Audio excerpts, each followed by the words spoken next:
تزکیے کا محرک۔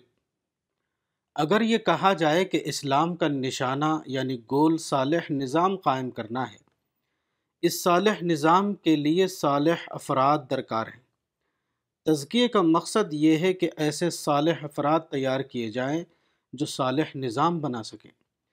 یہ بات کہنے میں بظاہر بے ضرر معلوم ہوتی ہے، لیکن وہ تزکیے کے پروسیس کے لیے بلا شبہ قاتل کی حیثیت رکھتی ہے۔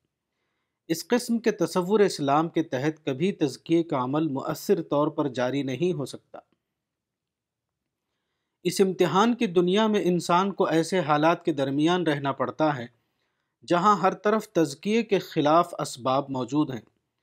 ایسی حالت میں تزکیے کا عمل جاری کرنے کے لیے نہایت طاقتور محرک یعنی اسٹرانگ انسینٹیو درکار ہے، اور طاقتور محرک وہی ہو سکتا ہے جس میں سارا فوکس اپنی ذات پر ہو، نہ کہ کسی خارجی نظام پر۔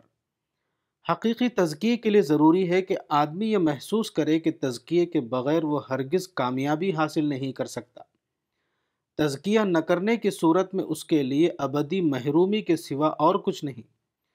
اس قسم کے طاقتور محرک کے بغیر کبھی کوئی شخص تزکیے پر کاربند نہیں ہو سکتا۔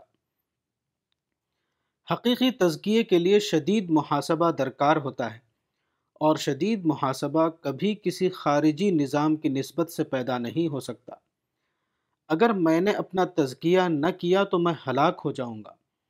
اس قسم کا گہرا محرک کسی شخص کے اندر صرف اسی وقت پیدا ہو سکتا ہے جبکہ تزکیہ اس کے لیے ایک انتہائی ذاتی مسئلہ ہو، نہ کہ کوئی خارجی مصلحت یا دور کی کوئی ضرورت۔ نظام ایک خارجی چیز ہے جس کا تعلق پورے معاشرے سے ہوتا ہے۔